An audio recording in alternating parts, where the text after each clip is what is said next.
of UTs, Honorable Judges of the Supreme Court of India, Chief Justice of High Courts, distinguished guests, उपस्थित अन्य सभी महानुभाव, देवी और सज्जनों,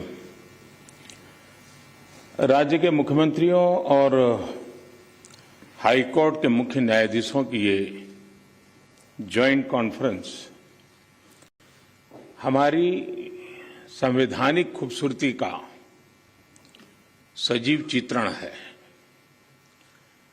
मुझे खुशी है कि इस अवसर पर मुझे भी आप सबके बीच कुछ पल बिताने का अवसर मिला है। हमारे देश में जहां एक और जुडिशरी की भूमिका संविधान संरक्षक की है, वहीं लेजिस्लेचर नागरिकों की आकांक्षाओं का प्रतिनिधित्व करता है। मुझे विश्वास है कि संविधान की इन दो धाराओं का ये संगम, ये संतुलन देश में प्रभावी और समयबद्ध न्याय व्यवस्था का रोडमैप तैयार करेगा। मैं आप सभी को इस आयोजन के लिए हृदय से शुभकामनाएं देता हूं।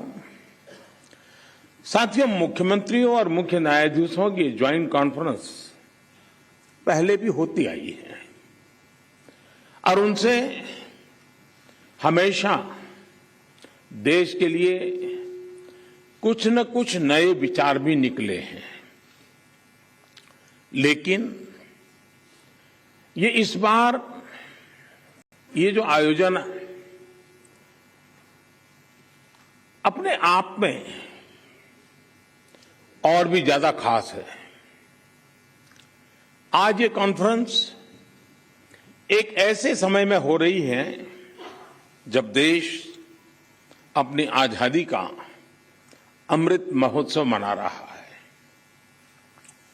आजादी के इन 75 सालों ने जुडिशरी और एग्जीक्यूटिव दोनों के ही रोल्स और रिस्पांसिबिलिटीज को निरंतर स्पष्ट किया है। जहां जब भी जरूरी हुआ, देश को दिशा देने के लिए ये रिलेशन लगातार इवॉल्व हुआ है। आज आजादी के अमृत महोत्सव में जब देश नए अमृत संकल्प ले रहा है, नए सपने देख रहा है, तो हमें भी भविष्य की तरफ देखना होगा।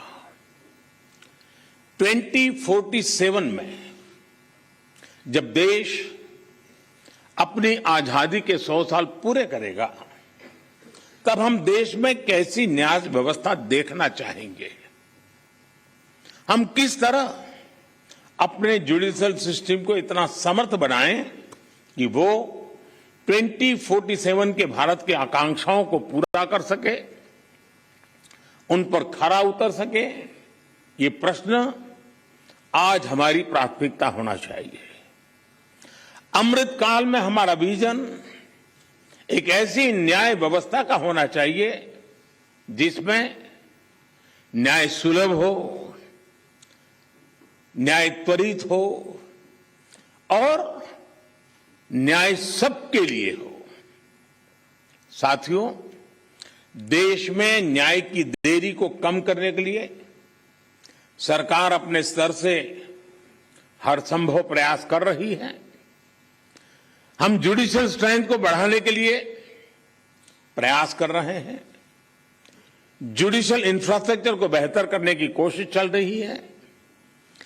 केस मैनेजमेंट के लिए आईसीटी के इस्तेमाल की शुरुआत भी की गई है।